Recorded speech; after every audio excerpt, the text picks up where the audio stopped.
OBS just gave me this really strange message. So, yes, I'm streaming. Okay, great. Some sort of weirdness there with OBS. There was some delay. I am not sure why. Sorry about that, but welcome everyone. Andrew Martin, Dr. Obvious, welcome. Lilo Mine, Jonathan Gemmell, Dr. Jonathan Gemmell, great. It looks like I'm starting to attract a higher level of subscriber and viewer. That's great. Um, yeah, SDRC, welcome. And Tanya B, thank you very much for signing up as a member. Right, so a few weeks ago, I did a talk which I called Scientific Paganism. And it was a discussion on materialism and the philosophy of materialism. And of course, all the philosophies that accompany it and the implications of that philosophy. Right? And of course, these things are pagan ideas that go back 25, 2600 years and more. And along with that, I want to do a second talk on this topic, which should hopefully just be this one show, which would then discuss the evidence against the materialist position. It's one thing to outline it, but I think it's important also to give information that shows how it's wrong, why it's wrong, and how ideas that are 2600 years old, which were revived during the Enlightenment and then, of course, in the 19th century, how these ideas are now, how modern science, how modern neuroscience, how modern investigation is starting to demonstrate that these ideas are false, and that the ideas that we hold as a well, usually as Westerners, as realists, these ideas are gaining ground, and these materialists are wrong. All right, so Mr. Rock, hello there, Ernesto, Connor, Barrington, welcome guys. Good to see you all. Okay, let's dive into this. First things first, let me go here. Okay, so I am very happy to tell you guys I did not graduate from Harvard. So fortunately, I am not tainted by anything Harvard related. Well, White Rose, welcome. Stream is choppy as I'm not sure why that is. There was a delay when I started. OBS gave me some sort of message and there was like a delay, so but it should not be. I rebooted my computer as I usually do, and yeah. Okay, so thanks. If you like this, of course, if you like my content, like, share, subscribe, leave comments below, and yeah, let's hope the stream stabilizes. It's showing that the stream is excellent on my side. Reboot your computer or restart your browser. Not sure what it is. Everything's looking green on my end, and my stream that I'm watching here is good. It's perfect. So YouTube is just playing its usual games again. I know I'm not a communist. I didn't go to Harvard. Okay, let's dive into this. Eric Braun, welcome. All right. Fake scientific papers are alarmingly common, but new tools show promise in tracking growing symptom of academia's publish or perish culture. Okay, all fine and well, and it says here, neuropsychologist Bernard Sable put his fake paper detector to work. He was shocked by what it found. He screened 5,000 papers. Up to 34% of neuroscience papers published in 2020 were likely made up or plagiarized. That's fascinating. That is really fascinating. How much scientific research is actually... Oh, and that was in the journal Science. Right, just so we know, the journal Science. Now, in Reason.com, how much scientific research is actually fraudulent? And the answer, it may be more than you think. Yeah, that is kind of frightening. Right, so fraud may be rampant in biomedical research.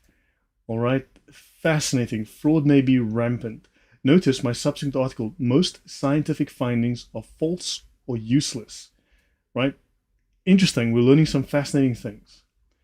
Harvard Cancer Institute moves to retract 6 studies, correct 31 others amid data manipulation claims.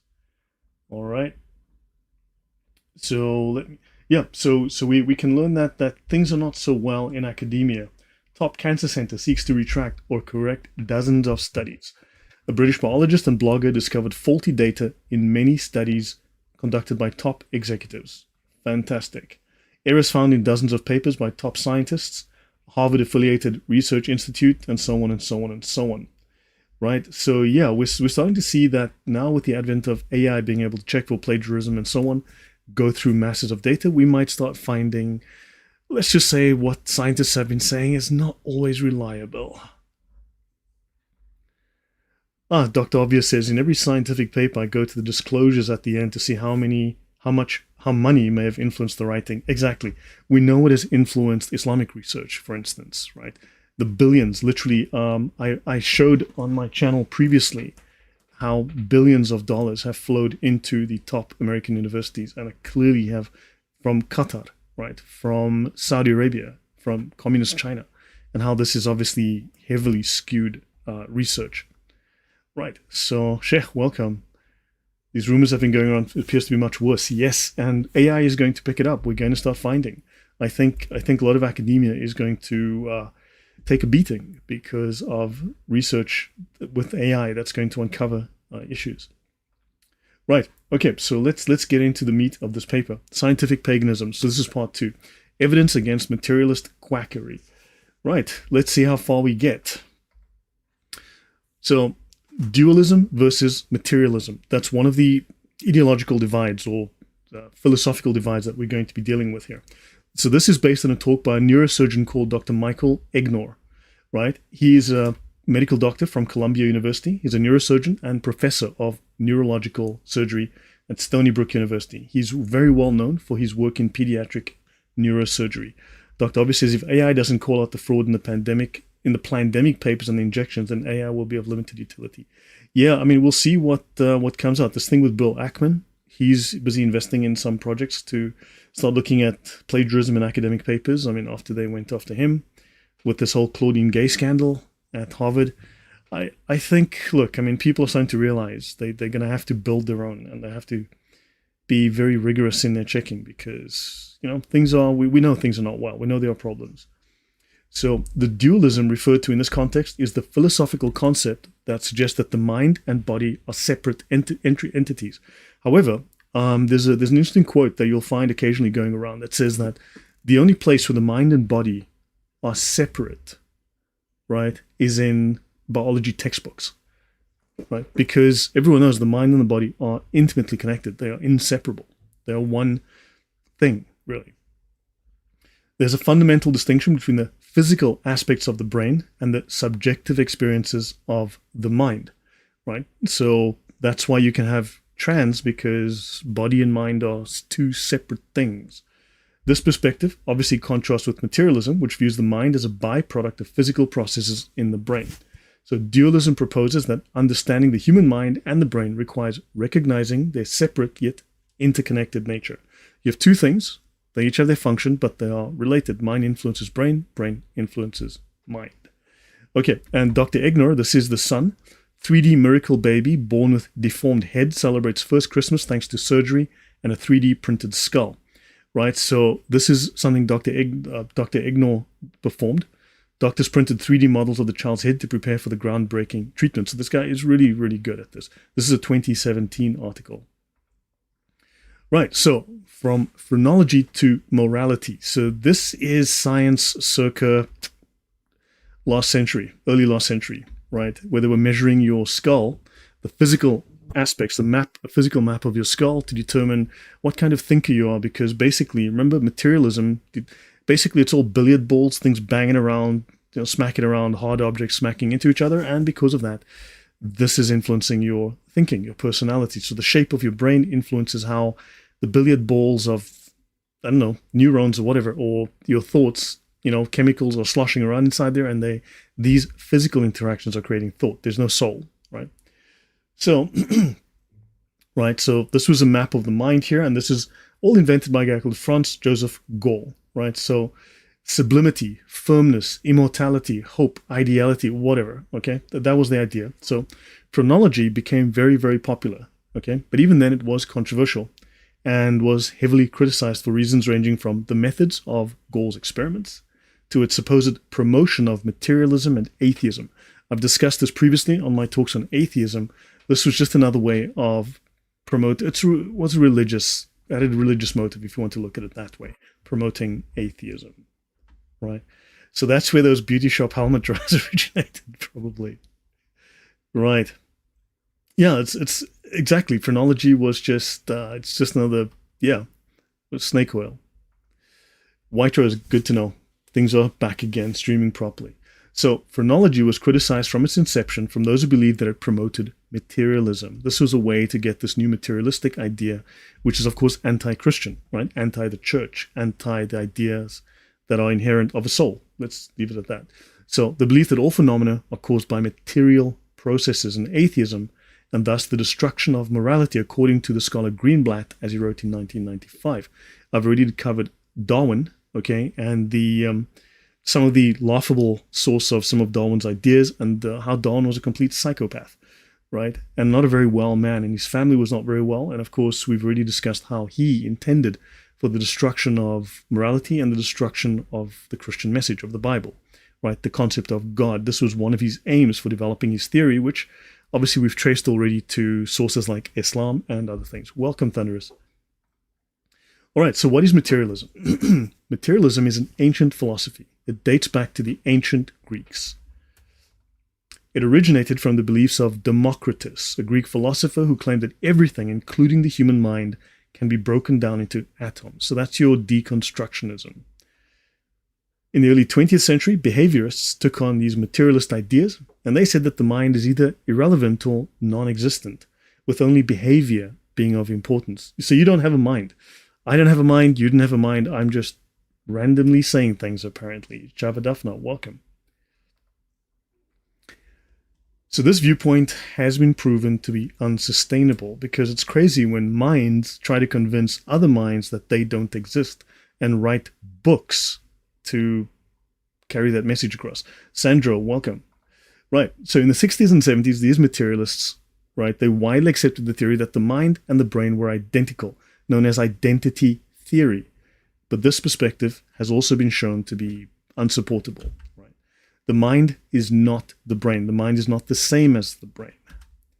Other theories, such as functionalism, which compares the mind-brain relationship to the relationship between software and hardware in a computer, have become popular in recent times for, I think, fairly obvious reasons. However, the mind also cannot simply be reduced to computation, right? So you've got the materialist view that it's all physical interactions. Atoms bumping into atoms, these atoms bumping into other atoms excite thoughts, right? And these thoughts are simply derived from physical collisions, actual atomic collisions, right? And we're going like, no, stuff randomly bumping into other things doesn't cause thought. But of course, they want to deny any kind of metaphysical basis, any kind of soul. So the mind is not a computer. In reality, the mind and computation are opposites. So the brain can be likened to a computer. Certainly there are certain parallels. Or rather, we should say that computers were developed from the way that humans think. Algorithms were designed from the way that humans solve problems. So we've taken the human method of problem solving and tried to create machines that do this faster and better and more reliably, right? But the mind is not a form of computation. So the brain can be likened to a computer, but it is not computation. So trans man found to be 5 months pregnant while transitioning in Italy. News came, yeah, they said it's a unicorn, not a unicorn, sorry, a seahorse man. You know, because seahorses can have babies. Seahorse males can have babies or whatever the case is. And like, it was a woman that had her breasts removed, but she's a man now. So seahorse, yeah. 100% of material has no consciousness. We have consciousness, so we are not fully material. Exactly. Good point. Right. So a popular idea among materialists is what they call eliminative materialism. It argues that the mind does not exist at all.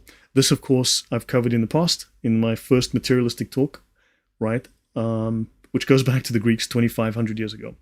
Our belief in having a mind is a delusion. So I'm a delusion that's having a delusion, and you're deluded into thinking that you're thinking thoughts because you're deluded that you exist. You're deluded that whatever. Okay, fine. So this is an ideological or philosophical viewpoint. This viewpoint goes back to the ancient Greeks, to the materialist, atheistic Greeks. It is not a scientific viewpoint. It is entirely ideological. It is a philosophy of contrarianism, right? So yes, we're going to get into that, Thunderous. So that's a fair point. So then I have to ask, who is having this delusion? I mean, these are literally scientific ideas that go back for the last couple of hundred years. People have been saying, you don't have a brain, you don't exist. Your mind is an illusion. It's simply atoms bumping into atoms, creating thoughts that you have no control over, and you don't actually exist. You're a delusion. You're deluded. Do you understand how this is simply not sustainable? How can you be a human? How can you rely on anything your brain says? But they're convinced that men can have babies and men can be women because they have truth, except they're just having delusions, right? It's a deluded person having delusions based on their own philosophy. What if this is all a simulation? Then it's all Gnostic, right? That's another way to take you towards Gnosticism, to deny reality, to deny the flesh, to deny the fact that things are real and we have a real objective existence, right? How can education work if you have no mind? Of course, these people are contradictory. They're hypocrites, clearly. So while radical and strange, this idea actually has become popular among materialists, right? None of these philosophical or very nihilistic or nihilistic materialistic viewpoints have any support in science. Yeah, the mind is deluded into thinking it doesn't exist. It's a death cult at the end of the day. These people want to destroy all life. That is really it. In fact, Marx said it very well. He said that all that exists deserves to perish.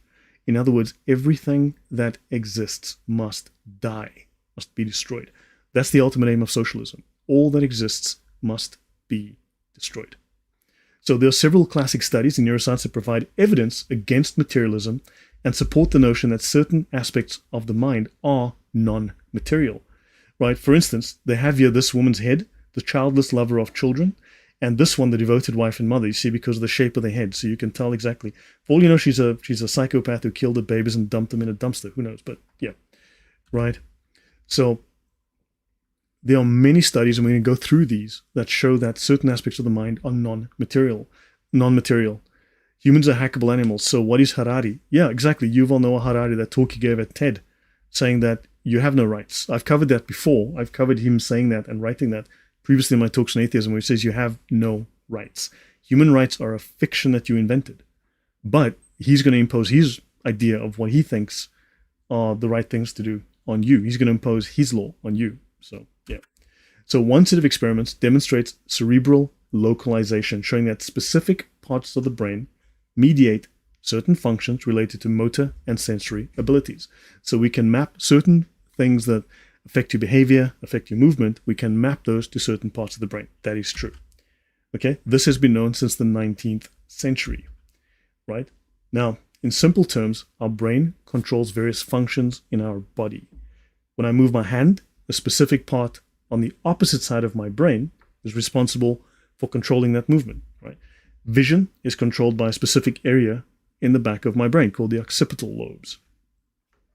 Wonder what the phrenologists would find with Harari's freakish head. I don't know, they declare him woke and make him a god. I don't know. They need evidence for the existence of it. All of their claims have zero evidence. Yeah, the ideas confuse me exactly there. They're nonsense. Yeah, exactly, Andrew. He wants to deny you your right while he imposes his ideas upon you. Correct. Okay, now, higher intellectual functions, things like abstract thinking, solving maths problems, or contemplating ethical matters are not localized the way movement and vision are. These are different. So there is no calculus center or addition center or subtraction center in our brain. There is no geometry center in the brain. So while the brain does seem very necessary for this type of thinking, it is not localized anywhere the way movement and sensation are, right? In the 19th century, materialists believed that all higher intellectual functions had specific spots in the brain that controlled them. So this led to the development of phrenology, which was discredited completely and shown to be false. Only some aspects of the mind seems to be mediated by the brain. Some aspects of the mind. Others do not have a specific spot in the brain that gives rise to them. So this suggests that higher intellectual functions are not purely material, but an immaterial power of reasoning and logic, right? And we need to start looking at the evidence for this that is coming out today, where scientists are starting to go, hold on, this materialistic view is not correct, right? Good point, Thunder. Sight is physical as is sound, hence the physical is required to transmit to the mind. Yes, good point. So, welcome, O8X. Conociendo al Islam, welcome, Sergeant Grinch. So, the idea of the mind being separate from the physical brain is not new.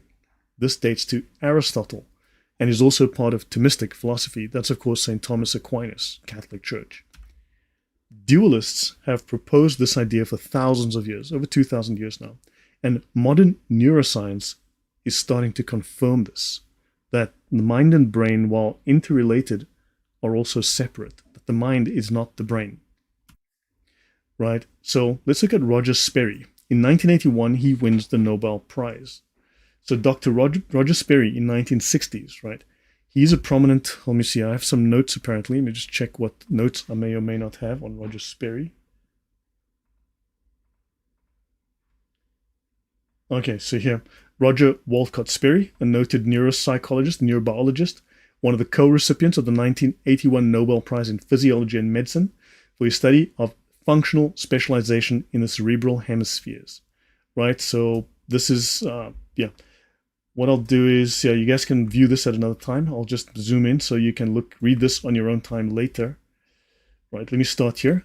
I'm not going to read the whole thing for you, but you're welcome to read this on your own time later. You can just pause it and have a look. Okay, let me continue. So he conducts a lot of experiments on studies on patients who have undergone split brain operations. You've got two sides of the brain. You can see the two hemispheres here. Right, this is the scientific evidence for the corpus callosotomy, right? So you have the corpus callosum here, and in the corpus callosotomy, you cut the nerve bundle that connects the two hemispheres. In theory, then, you have no connectivity between those two hemispheres, right? So, and these patients suffered from severe epilepsy, and epileptic activity would originate in one hemisphere of the brain and then travel through this corpus callosum, this bundle of nerve fibers between the two hemispheres of the brain, or the two halves of the brain. And a bundle, so the epileptic fit would travel between these two lobes, right? And you would then have a generalized seizure. So surgeons in the mid-20th century learned that cutting the fiber bundle that connects these two hemispheres, right, called a corpus callosotomy, could prevent seizures from becoming generalized and thus improve the patient's quality of life. So after the operation, patients experienced improvement in their seizures, but also somehow this severing this nerve bundle between the two halves of the brain didn't seem to affect them very much in terms of their personality or other functioning.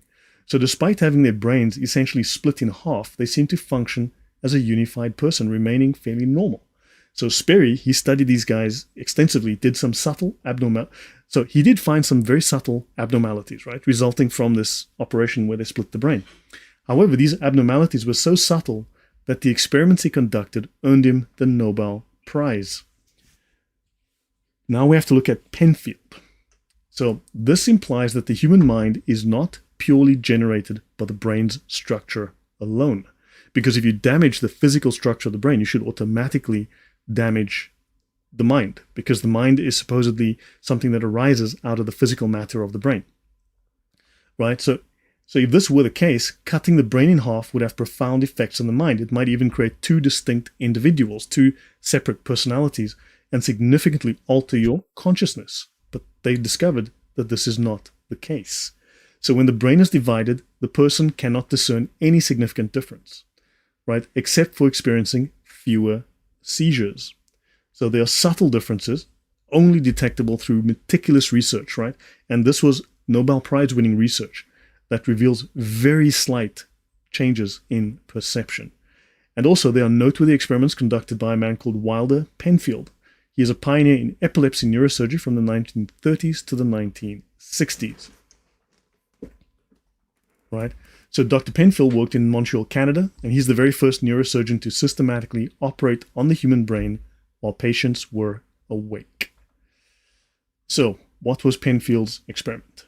So he says, the brain itself does not experience pain, but the scalp and the skull can. To ensure that patients did not feel any discomfort, he administered local anesthesia. He would then operate on the brain while the patients were awake in order to identify the source of their seizures and remove it, stopping the seizures. So he carefully documents over 1,000 patients. He's a very meticulous scientist and a very skilled neurosurgeon. He began his career as a materialist. So he starts off as a materialist, believing that all aspects of the mind originated completely, solely, only from brain activity. Wow, Dr. Obvious, I've performed awake brain surgery. Wow. Eric, welcome. So By the end of his career, he had become a passionate dualist and a harsh critic of the materialist view. Yeah, pretty impressive. Pretty impressive. Awake brain surgery. Good grief. So he noticed that regardless of what he did to the brain, there were certain aspects of the patient's mind that remained unaffected. Right? So memories could be triggered by stimulating specific regions of the brain. So putting an electrode on a particular part of the brain would stimulate memories, right? So muscles could be moved and sensations could be induced. So feelings in the skin and so on. However, what he noticed was their consciousness, their intellect, and their sense of self could not be altered. These were not things affected by the material aspects of the brain. So it seemed, he said, that there was a core element, the soul, that remained unchanged no matter what was done to the brain. So he starts to discover there's something independent of the brain. That's your mind, your personality is separate and distinct from the physical material brain. Now, detecting awareness in the vegetative state. And this is Science Magazine, 8 September 2006. This led him to believe that there was something beyond the material. He makes another observation. He questions why there are no seizures that affect intellectual functions. So, in cases of epilepsy, seizures manifest as muscle jerking, loss of consciousness, tingling sensations, right? And so on. And also strange smells, right? However, there are never seizures that result in complex intellectual activities, such as mathematical calculations, contemplation of justice, or thoughts about Shakespeare, or writing a book, right? So think about it. If movements of atoms, right, like little billiard balls bouncing off each other and bouncing off physical matter, bouncing off your brain or the hard bone of your brain, if that's what creates thoughts, how come when you are busy shaking around having a seizure, you only have seizures that affect your muscles, right, affect your sensations? Why don't you have seizures that are intellectual? Why don't you write a book while you're at it? Why don't you have amazing grand thoughts? And he's like, yeah, that's a little bit of an odd one. So this led him to ask why, if the mind is entirely derived from the brain, there were no intellectual seizures. So according to Penfield, this implies that the intellect is not reliant on the brain, as otherwise this kind of seizure would occur. Welcome, Don K. Right. Penfield was a pioneer in the field of brain study, so he convincingly demonstrated the existence of an immaterial aspect of the mind, particularly the intellect and the ability to reason and use logic. So in 2006, a breakthrough study by neuroscientist Adrian Owen was published in the Journal of Science. Let's actually bring that up. Right, that's it over here. Detecting awareness in the vegetative state, Adrian Owen and a number of other authors. Right, and we used functional magnetic resonance imaging to demonstrate preserved conscious awareness in a patient fulfilling the criteria for a diagnosis of vegetative state. When asked to imagine playing tennis or moving around a home, the patient activated predicted cortical areas in a manner indistinguishable from that of healthy volunteers. Okay, great, got that. It's a real paper. Right, so the study explored brain function in individuals who were in a persistent vegetative state, where severe brain damage leads to a complete absence of consciousness, essentially a long-lasting coma that can last for years. So in many cases of people diagnosed to be in a persistent vegetative state, right, due to a car accident or lack of oxygen to the brain, family and caretakers may feel that the person is somehow still present and understanding, even though there is no clinical evidence to support this. So there are no signs of reaction, and their brains appear shrunken and severely damaged. So the brain is damaged, the brain shrinks, the brain is physically affected, but yet there's something going on. So he conducts experiments using functional MRI imaging, which detects changes in blood flow in the brain that correspond to brain function. For example, if you move your arm, the area of your brain responsible for arm movement will show increased activity. If you're thinking, your frontal lobes indicate heightened activity. Owen took a woman in a persistent vegetative state for many years following a car accident. She had no signs of awareness, and he placed her in the MRI. He then asked her questions through a microphone and headset, instructing her to imagine playing tennis or walking across a room. Her brain showed activity, right, in certain regions, but now you could argue this was merely indicating a reflex response to the sounds entering her ears rather than any kind of genuine understanding or cognition, right? No actual mental awareness. right? So let me see if I've missed anything in the comments. Muhammad having seizures. Yeah, exactly. Yep. So to test this hypothesis, Owen conducts the same experiment with 15 neurologically normal individuals. And then he asked radiologists to compare the functional MRI images from this woman with those of the control group. Right? Brain scan allows unconscious patient to communicate. You can see a Journal of Nature, right? These radiologists could not distinguish a difference between the woman's brain activity and that of normal individuals. There was no way. Now, she had a damaged brain, a physically shrunken, damaged brain. So therefore, according to the materialistic approach to things, you should have impaired function. They could not tell the difference, right? So this suggested that she was indeed able to comprehend what was being asked of her, despite medical diagnoses stating otherwise. He then adds a clever twist. He repeated the same words he had previously asked the woman, but he arranged their sequence so that they no longer made sense. In other words, he asked Joe Biden to talk to her. And Joe Biden said, "Al, old bundle, some sandwich gone to the my foot wet gumble dum and yeah, so he did the Joe Biden test basically. And right. By the way, this is the second paper, so you can see it's a real paper, okay, in the journal Nature. So brain imaging has allowed a man who was previously considered unconscious to answer a series of yes or no questions. Published in the New England Journal of Medicine. Okay, so that's a real paper. That's a genuine paper. Right, so after doing the Joe Biden test on this woman, right, let me just bring back my notes. So, for example, instead of saying, pretend you are walking across the room, he would say, walking, understand, pretend, room across.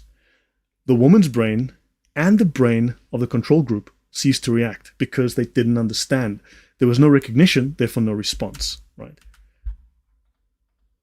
Only when the words made sense did her brain show activity. It didn't react from just sound. It reacted to meaning. Right? So Benjamin Libet. Right, so hopefully this, I've had to simplify this, obviously. I've had to simplify the whole talk. It's only 25 or 26 slides. It's not 100 slides for those who may be wondering. So it's only 25 or 26 slides. So Benjamin Libet, right? Then we come to him. And he looks at the question of free will versus free won't. Around 40 or 50 patients have been studied by other researchers, right? Even with severe brain damage and no clinical evidence of mental activity, functional MRI reveals that these patients are capable of clear thinking. Okay, Connor says, even after clinical death, the brain works more than when alive for many minutes before it decreases. Right. So hopefully you can start to see the implication of these tests. Okay, they're already starting to bring evidence that undermines this concept of purely the material, right? That the mind is merely a function of physical activity, right? We're starting to see an independent mind, and we're going to add more to that, of course. But hopefully you can see that from a Christian point of view, this actually supports the concept of a soul. And of course, we start to see that the whole materialist view obviously is designed to undermine the Christian view, that we have a soul, right? So this is relevant to us in terms of our belief about the world, right? And of course, the position of being a Christian. So these patients, right, demonstrate clear thinking. So some patients demonstrate mathematical abilities, right? Researchers ask individuals in a persistent vegetative state a simple math question like, what's 8 plus 6, right? And when they give the correct answer, the brain activity lights up. Severe brain damage cannot destroy certain aspects of the mind, they discover. So Owen's research reveals immaterial aspects of the mind that are not closely tied to the brain. Yeah, the Joe Biden test.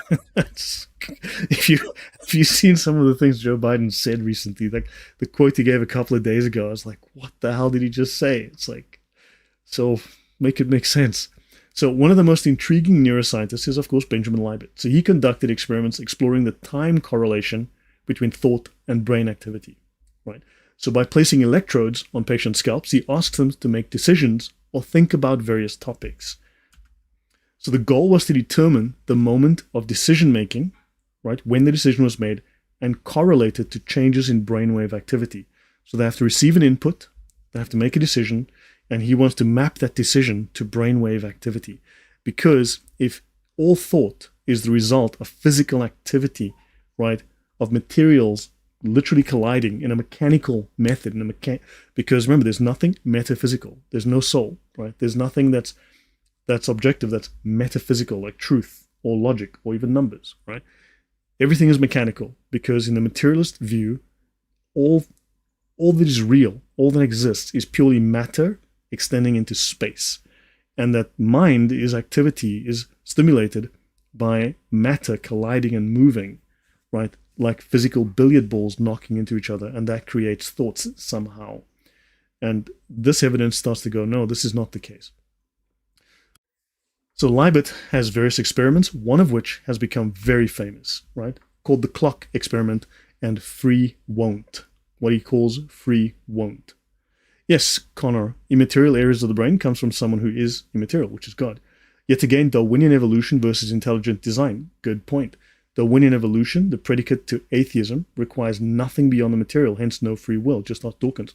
Darwin said there's no such thing as free will, right? We've just seen Yuval Noah Harari.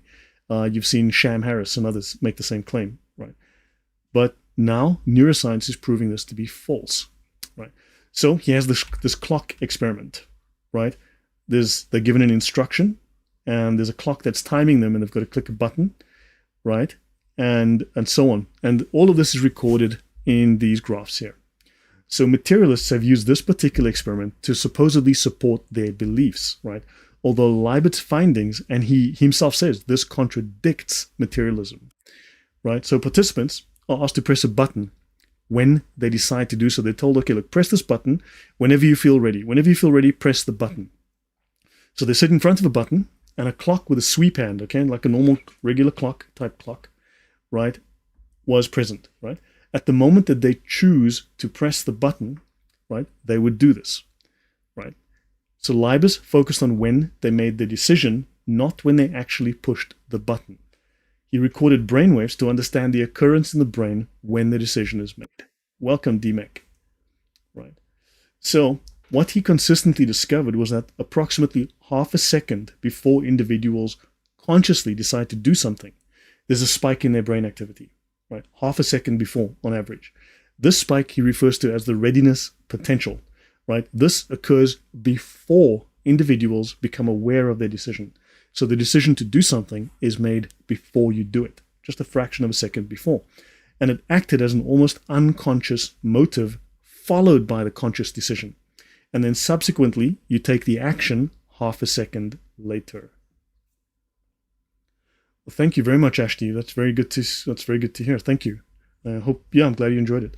So Sam Harris has an essay on lying and how it's best not to lie but tell the truth, but he tells lies himself. I know, it's crazy. Yeah, Sam Harris.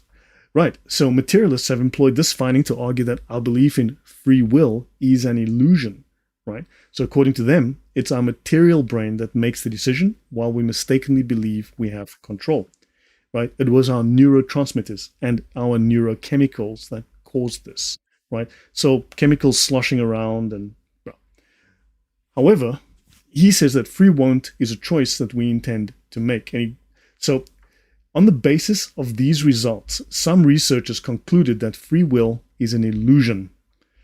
Adina Roskis, among other philosophers, psychologists, and neuroscientists, argue that neither Leibniz's data nor the reasoning that follows strongly support the fairly radical claims about free will that many have supposed. Roskis, 2011, page 11.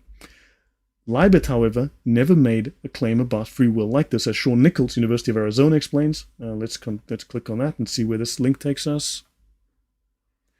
Right, this is University of Arizona. Sean Nichols should be down here. Is he a real person? Okay, maybe he's no longer there. Okay, Leibniz expected that we could consciously veto.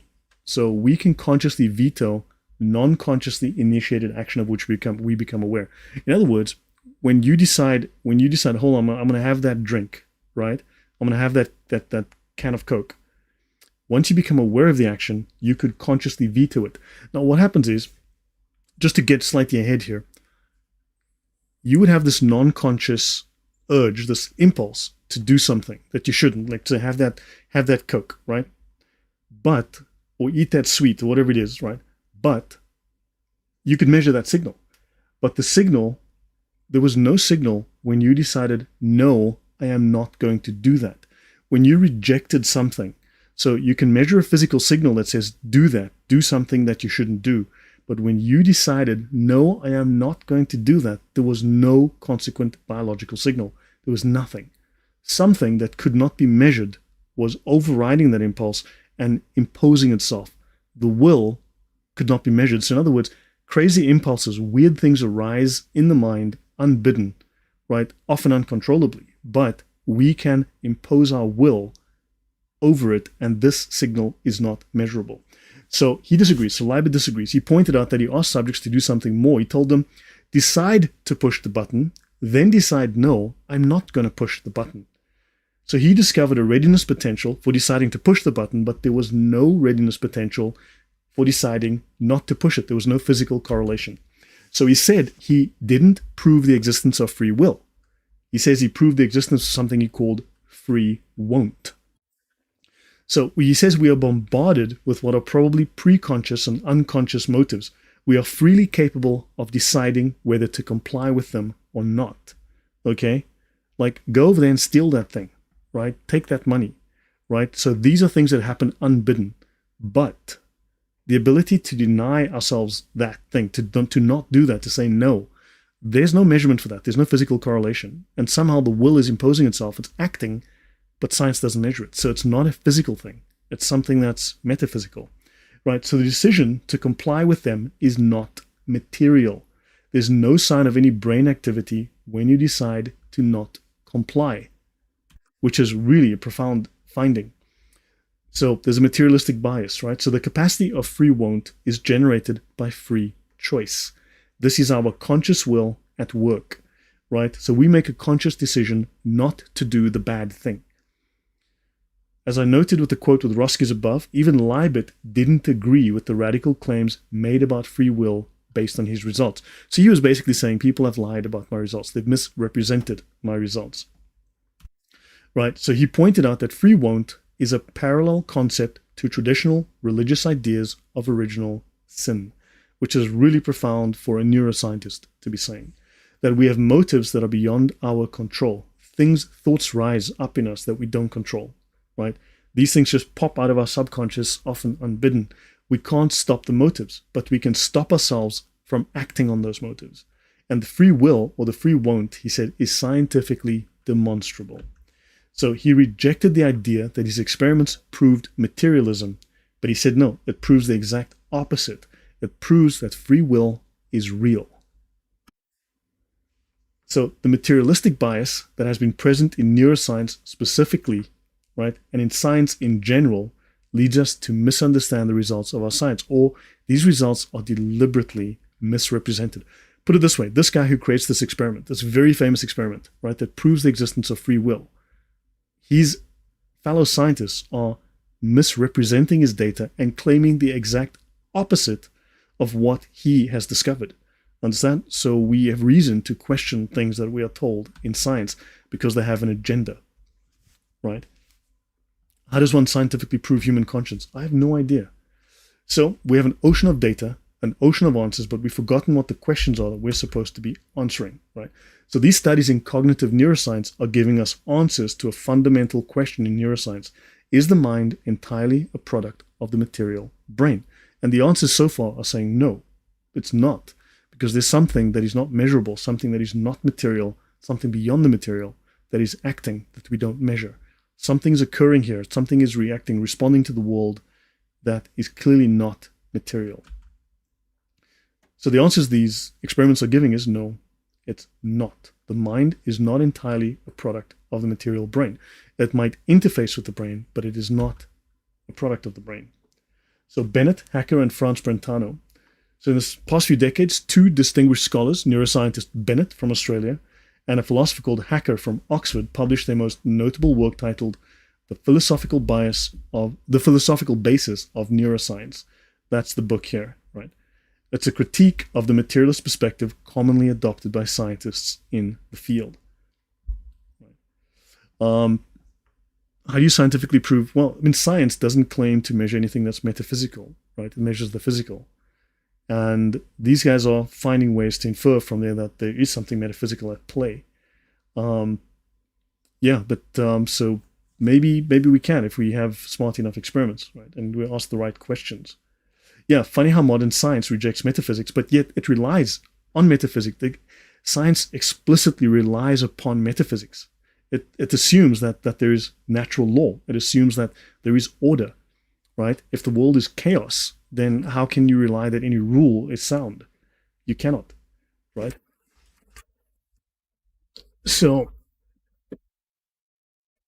DMH Music says, just wanted to say thank you for the content you've been putting out over the years. Awesome stuff. No, thank you very much. All right. So they argue that this traditional approach misrepresents the scientific findings, right? And wow, thank you very much. I see this donation from someone, just says someone, but thank you very much.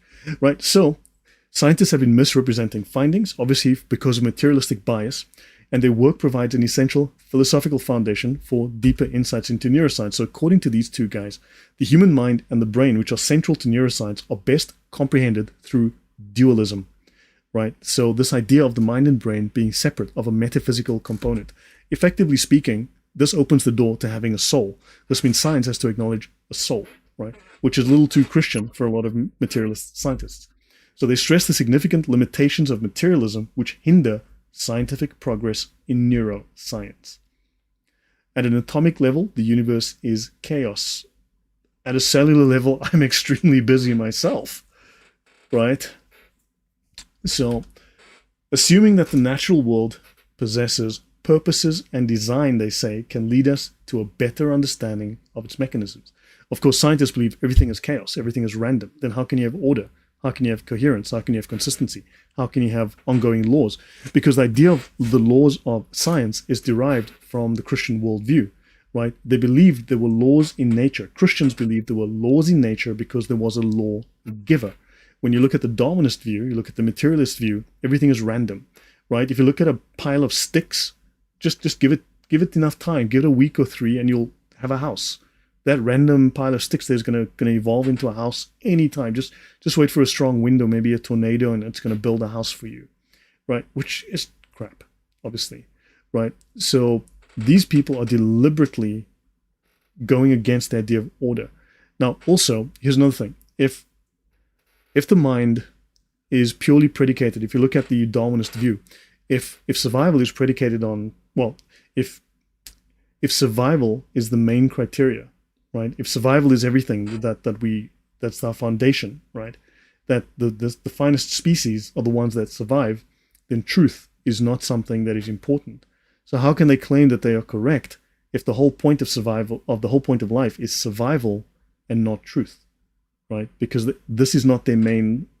Maybe not phrasing this very well. Perhaps I'm not saying this very well, but the whole belief is survival. So survival doesn't depend on truth. Survival depends on killing the other guy first, right? Taking his stuff, cheating, beating him, whatever, which is utterly immoral. However, from a Christian point of view, truth is our highest virtue. Truth is our highest value. And we believe in order and consistency. We believe in things like good, right? Whereas these things would not exist under a materialist view. You've got an entirely immoral, entirely amoral society. So, yeah, how can you trust anything they say? How can they trust anything they say if A, their minds are delusions, and B, survival is their main priority, not truth? If truth is not something that is fundamental to the universe. Understand? The whole concept, the whole philosophy is incoherent. Right? So this perspective is they say, look, if we have purpose, if we believe in purpose, if we believe in design, and these are things that Darwin and others said, these things don't exist. Purpose, design do not exist.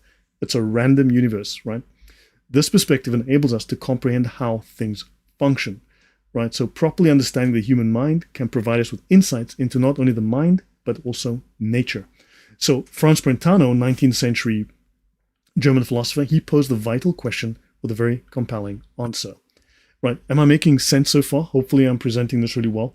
I know there's a few typos in I'm just noticing that. I don't know why I noticed them, only after I am reading them out, but yeah. So Dr. John Lennox destroyed Dawkins. Yeah, John Lennox is brilliant. Merope, welcome. Yeah, so hopefully I'm making sense. Hopefully this is making sense to you as well, right? So I had to sort of simplify it because some of this was pretty dense academic material that I'm trying to make sense of. Dr. James Tour as well. Yeah, he's brilliant. Yeah. Yeah. So Dr. James Tour is the man of the moment. Yeah, he is fantastic. I love watching his stuff. Uh, Shava Daphna says, this makes sense. This is going to help me on my nature versus nurture project this week. Thanks. You're welcome. Yeah. So total sense. Great. Thank you, White Rose. Okay. So origin of life. Yes. That's the OOL. Thanks, Thunderous. Thunderous, we should do something this weekend or next weekend. We can talk about doing something, Sunday or something. Okay. So Brentano asks, what is the unique thing? What is it that is unique about the mind that makes it different to matter? Because you've got these people who are claiming that matter creates the mind, that dead matter. How does dead things create living things, right? This is a question that has never been answered, right? So he says, okay, what is different about mind that makes it distinctively different from matter, dead matter? And he says, we often perceive mind and matter as separate entities. So Brentano sought to identify the defining characteristic that makes something mental rather than physical. Remember, the materialists believe that all that exists, all that is real, is matter extending into space. Just matter. There is no metaphysic. Your mind is something metaphysical. Mathematics, logic, love, those are metaphysical concepts, right? So geometry, metaphysical concept. That's what they believe. And those things do not exist. They are not real. So therefore, they said there's only matter, right? And mind is something that comes out of dead matter, right? Random, chaotic matter. But his answer is what distinguishes mind from matter is intentionality, the intent to do something, the will, right? We talked about the free won't just a moment ago. The intention, I won't steal that thing. I won't do that thing. So intentionality is an ancient philosophical concept. It comes from Aristotle. It was explored by the scholastic philosophers. Here we're looking at Anselm, Thomas Aquinas, again, the Catholic Church, right? It refers to the ability of something to be about something else, right? So I can think about books. I can think about a movie I watched. I can think about something I read. I can think about a person. I can think about a holiday I went on, right? Matter cannot do that. The mind can, right? So this is the ability of something to be about something else. For instance, when I think about Cape Town, right, my hometown, my thoughts possess intentionality, right? Intentionality as it encompasses something external to me. I'm thinking about something outside of and beyond myself. I'm capturing something in the world and I'm having thoughts about it, right? I can think about a city, a doorway. Where does that door lead? Where does that passageway go? Or a person, right? So the ability of thought to be about something is exclusive to the mind. No physical object possesses inherent aboutness without the presence of a mind. Mind is clearly something distinct and separate to matter, right? So a rock on a beach or a tree, all of these things lack aboutness. Only thoughts, only your thoughts have the quality of being about something. Brentano proposed that understanding the mind means that you have to comprehend intentionality, right? You want to understand the mind, you need to understand intention and how thoughts can be directed towards something, right? Your thoughts will change reality, right? Your thoughts can be about something. So he says it is impossible to explain intentionality through materialistic principles, as matter intrinsically, inherently lacks aboutness. Hopefully that's clear, right? Hopefully I've made good sense about that. I think we've got about 6 or 7 more pages to go. So in the 20th century, materialists attempted to tackle Brentano's challenge, but explaining intentionality within their framework was elusive. They couldn't do it. They have to talk. They've got to assume, right, certain metaphysical concepts to impose their concept of materiality. It's insanity. I've discussed it in previous talks, right? Alejandro, thank you very much. Great talk, you say. Thank you, much appreciated. White Rose says the existence of will is how we were created in the image and likeness of God. Don't forget also, on that point, there's something I want to talk about one fine day when I know more about the topic, but in the beginning was the Word, right? And the Word was God, and the Word was with God. And so God spoke the Word. See, the Word must be spoken. The Word is truth, right? Word must be spoken, right? To have power, to have meaning, right? So there's something about that. There's something about the fact that word has effect on the world, right? Word has effect on matter. So it's not just about thought, it's also about how you express it. The word must be expressed. Jesus had to be born. So we need to, there's an interesting philosophical discussion there to be had. Logos, exactly, right? Conociendo Islam says, how could we be sure animals can't think about themselves or others about animals? Well, yeah, I mean, look, if you've ever looked into the eyes of an elephant, I've spent a lot of time in game parks. I've spent time around elephants. You look at an elephant and that thing's looking at you and it's thinking about you. You get some nasty elephants, you look at them and like, yeah. And then you get some elephants that clearly are looking about you and thinking about you. You can see it in their eyes, man. Those animals are thinking about you. They're not dumb. Yeah, you see it in their eyes. It's just one of those things. Right, so teleology, or purpose in nature. And this is Daniel Dennett here, this guy. Daniel Dennett, a materialist philosopher, right, he attempted to explain intentionality as a materialist phenomenon, right? But this approach falls short. What is remarkable about intentionality, as understood by scholastic philosophers, and now we're talking about, again, Aquinas, right? Everything or everyone that Martin Luther rejected because the guy was an idiot, is that it reflects a broader concept known as teleology. So having intention, being able to think about something else and encompass that thing in your thought, right, is also something known as teleology, or a sense of purpose. And this sense of purpose is inherent within nature. Yes, dogs as well. Yeah, no, Sergeant Grinch, you're right. I mean, you get some dumb dogs, but you get some really smart dogs. And you can see that, yeah, I had an elephant in my room once, but I never spoke about it. Yeah. So, teleology, right? This refers to the inclination of natural processes to strive towards a particular destination or outcome. Think of a seed. When you drop a seed in a field and you put Gatorade, or what was it? What was that juice you have to give it? It might grow. Man, what's it? Idiocracy. I don't know what they fed the seeds, but that didn't work. But if you give a seed water, right, it grows. It has purpose. It has intention. It has a direction to go, right? So a classic illustration of teleology is an acorn's journey to becoming an oak tree. The acorn follows a predetermined path, right? Defying alternative possibilities such as becoming an ocean, right? A Corvette, or a flower, or a man becoming a woman, or something like that, right? Its specific direction and goals are all about a unique type of aboutness. It thinks about becoming a tree, right? This is its intention. This is its teleology. This is its aboutness. It thinks about being a tree. That's its purpose, right? Its specific direction and goals, these exemplify a unique type of aboutness, highlighting the inherent directionality present in all things. These things have purpose. And of course, then you have these disruptions like, yeah, man can be woman, woman can be man, and all of that nonsense that we're seeing today.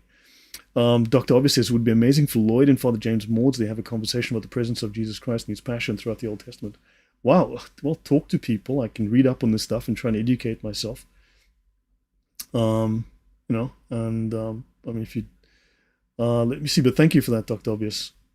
Conithiendo says, I was thinking about dogs. Some dogs are very smart, and I'm almost sure they can have ideas about us.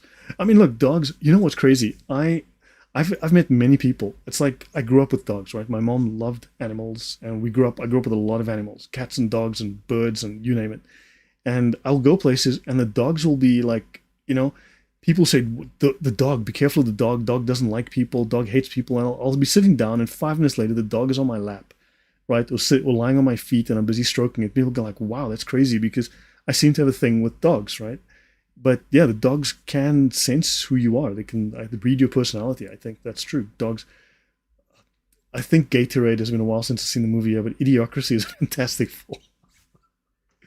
Yeah, Brondo, that's it. Brondo, yeah, Brondo. Yeah. So let me see. Even plants communicate. They do. That is true. Strive to enter in through the narrow. Yes, there's that fantastic experiment that was a few days ago. I saw this, I think Japanese scientists have proved there is communication. It's what plants crave. Yeah. So, okay. So, right. So scholastic philosophers, right, realize that intentionality in the human mind is a manifestation of a broader aboutness found throughout nature, a teleology, a purpose. Nature wants to evolve, develop in a given direction. It wants to do something, right? So there's a reflection of purpose in nature. There's a certain, it's purpose in action. So the actions of nature are purposeful. There is a mind behind nature, if we want to view it that way. So understanding the mind or comprehending nature requires a grasp of purpose. So they said, look, there's purpose in nature. There's a mind behind nature. However, biologists, particularly those who are Darwinian, and I've covered Darwin in 8 episodes, the man was a freaking psychopath, right? The man was unhealthy mentally as well as physically, and his ideas are immoral and led to genocide. And I've already discussed how Darwinians started both World War I and World War II for Darwinian purposes, right? World War I was a Darwinian war to cleanse the earth of all the the bums, right? Okay, cheers, man. Well, let's chat tomorrow, Thunderous. Let's give each other a call tomorrow, and we'll plan to maybe do a talk this weekend. All right, so biologists that adhere to Darwinian principles have been very, very reluctant to embrace teleology due to they don't want to associate purpose with nature, right? Because they've got this whole random nonsense going on, right? So Karl Marx had his materialistic version of teleology, right? Historical materialism, right? So Karl Marx stole these Christian ideas, corrupted them, and now you've got his dialectical materialism and all of this nonsense. Understand, a lot of these ideas are corruptions, deliberate corruptions of Christian thinking. Right, so let me see. Christian Prince says dogs know evil people and dogs didn't like Momo. So yeah, exactly. Yeah, that's why he said kill the dogs. Yeah, that's fair enough. So Christian teleology. So teleology is a concept that is recognized by the Catholic Church, right?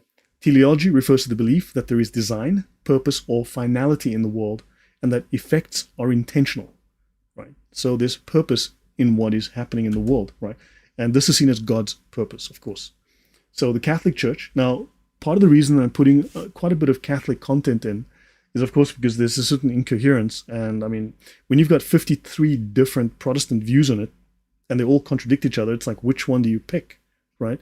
Whereas the Catholic Church has one consistent view, and it's rational.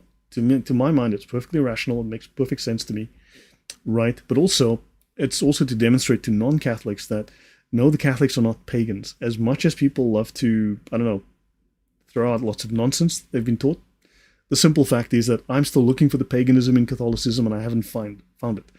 But if you want to see complete and utter insanity, I'll present you Martin Luther very shortly.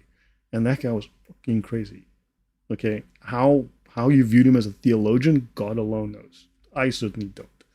Anyway, so the Catholic Church acknowledges that the world is governed by laws and that there is a directive principle, a directional principle, right? And finality in the works of nature. So every active cause acts for an end. There's purpose, right? So God has a purpose. There's a plan. And there's a principle of determination and adaptation toward an end within every being. There's a plan for us. There's a plan for nature. We're all part of this giant will and purpose. We're going somewhere, right? Teleology is not the study of tea, just to clarify. Thanks, Connor. All right. So this understanding of teleology is based on the idea that activity is essential to every being. Let me rephrase that in Christian terms. Works are important, right? And that the same substance placed in the same conditions acts in the same way. There is consistency within the laws of nature. So teleology in the Christian sense is the ultimate purpose or design in God's creation, right? Christians believe that God created the heavens and the earth and all life within it with intention and purpose. Welcome, Century Since. So secular humanists and atheists believe we are cosmic accidents in an absurd and meaningless universe. This is a hedonistic, atheistic cycle. There is no purpose.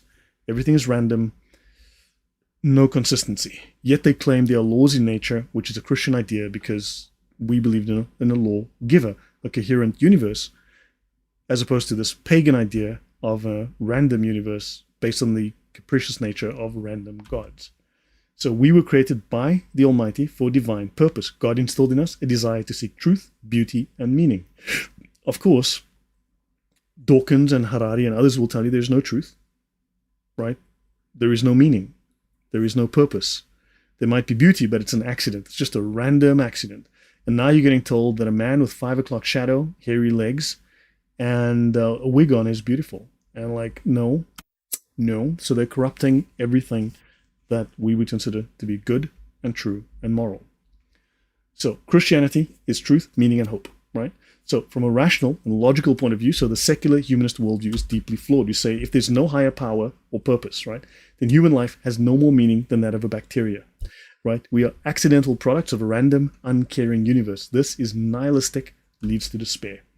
Without God, there is no objective moral values or duties, right? There's no purpose. There's no higher purpose at all. There's just survival, right? Understand? There's no truth. There's no higher purpose. There's no teleology. Just survival.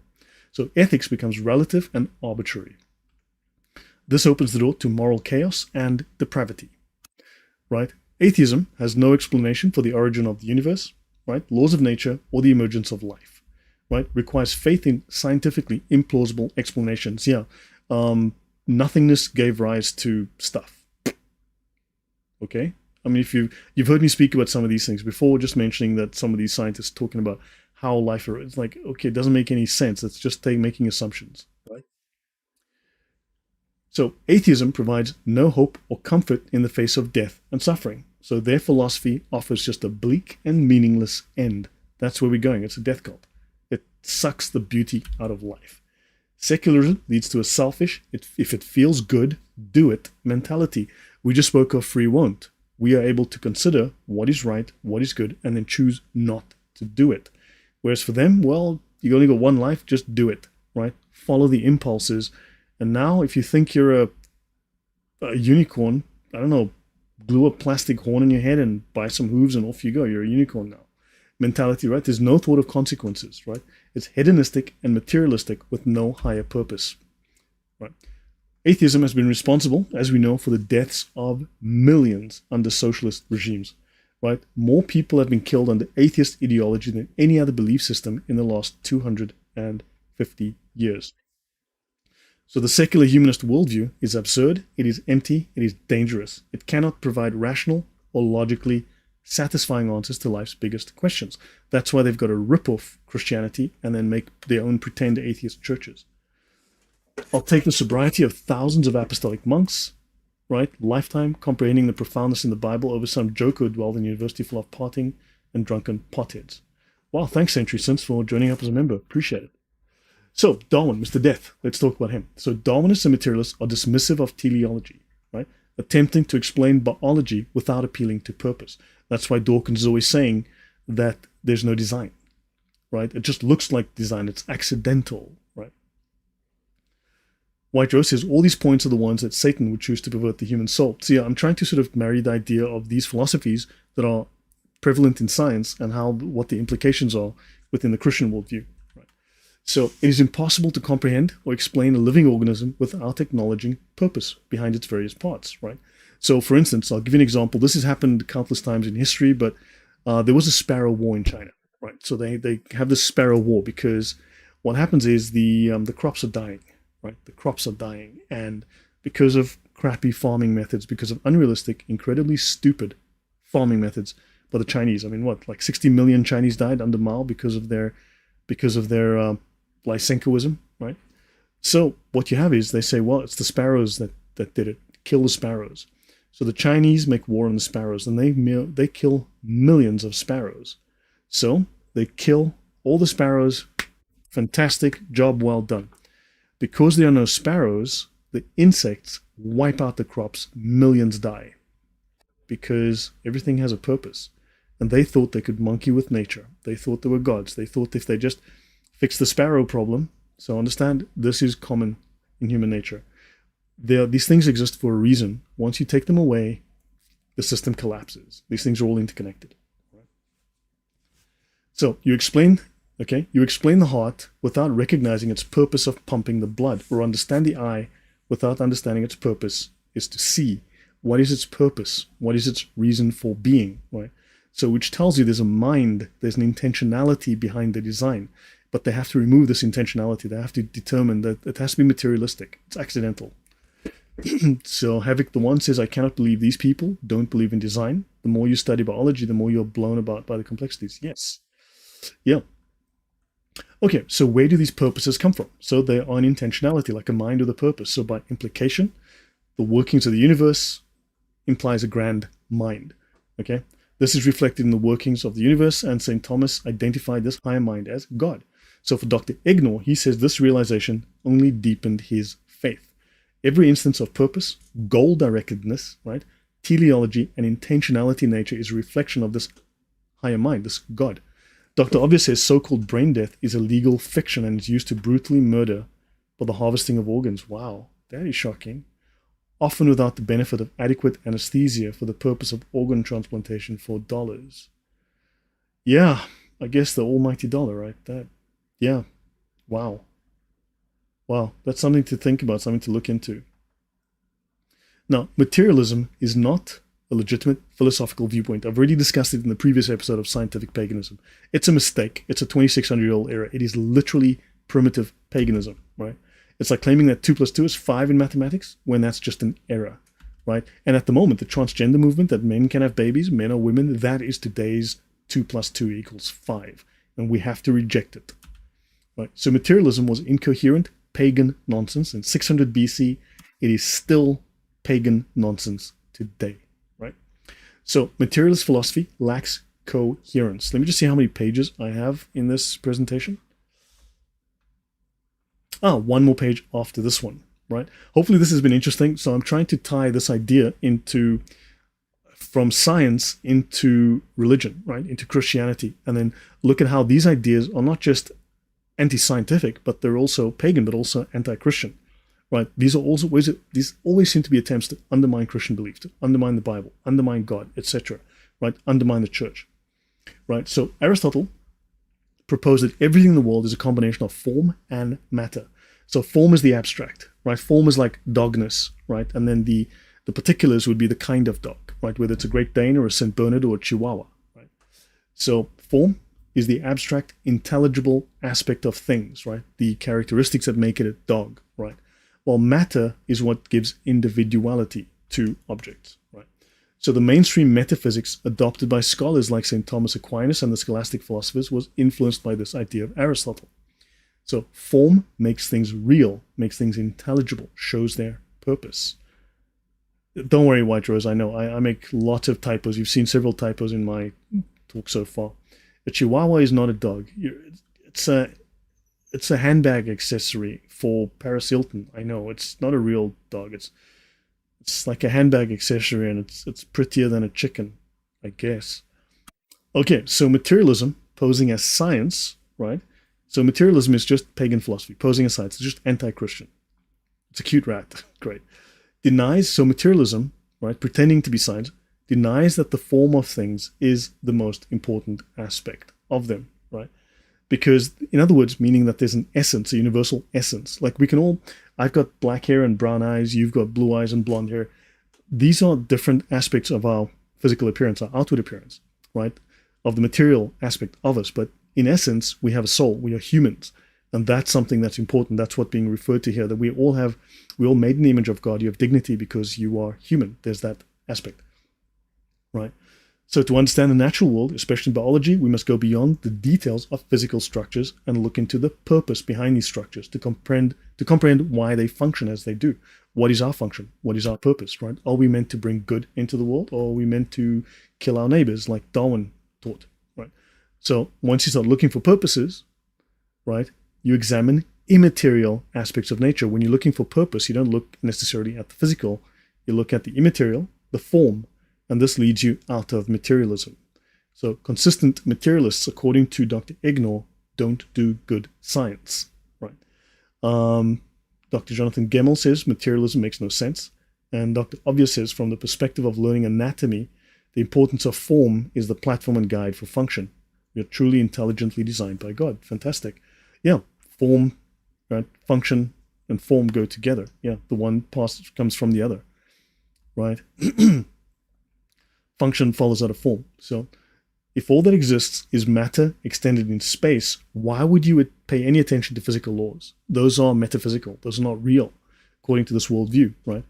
So is Newton's law matter extended in space? No, it is not, right? Is 2 plus 2 equals to 4 matter extended into space? No, it's not. Therefore, it's not real, right? Therefore, it's just something random you just made up. There is no consistency then. Is Einstein theory or Einstein's equations of gravitation, are those matter extended into space? No, obviously not, right? So clearly there's something wrong. There's something incoherent about materialist philosophy. So the best science is science that looks for deep conceptual principles that underlie the natural world And that is inherently not materialistic. The materialistic perspective cannot produce good science, right? So let's have a look at a Christian, I think this is the final slide, Christian theological perspective looking at Romans 1. So we believe God creates all things with a form and a purpose, all right? Romans 1 tells us God's eternal power and divine nature have been clearly perceived in what has been made. Let me just bring this up, just for the sake of completeness. For the invisible things of him from the creation of the world are clearly seen, being understood by the things that are made. We are the things that are made. We are the creation, understanding and seeing other things that are made, even God's eternal power and Godhead, so that they are without excuse. We know there is something deeper, so we can see this. We are witnesses to the creation, right? And thus the creation is a witness to the Creator, right? So we infer that the forms of creation reflect God's intelligence, design, and intentions. So so I'm kind of paraphrasing the things that Dr. Egno said in his interviews. I had to go through a few things, and obviously, so I'm giving some of my thoughts, but I'm also mixing his thoughts and trying to simplify what was said, but also trying to make parallels to what is the biblical view, right? What is a sort of an orthodox Christian view, right? And how can we tie this to these scientific findings? So without form, things descend into chaos. Just as we now have the trans movement, which doesn't believe in objective forms, doesn't believe in ultimate essences. It only believes in individual particulars, right? Things, just random things that we randomly group together, right? So form gives order, structure, and meaning.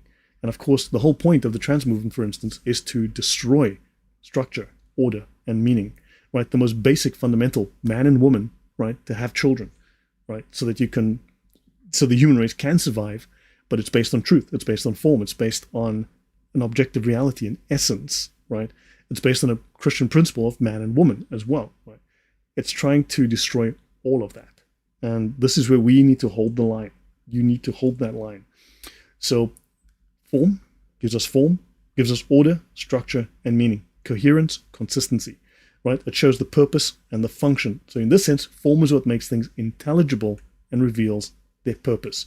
Right? So that's why men have dangly bits and women don't. You can see there's a purpose to the form. Understand? They kind of, it's like, horse and carriage go together like that, right? So God is the ultimate source of all form. John 1 says, all things were made through the Word, the Logos. And without him, nothing was made that was made.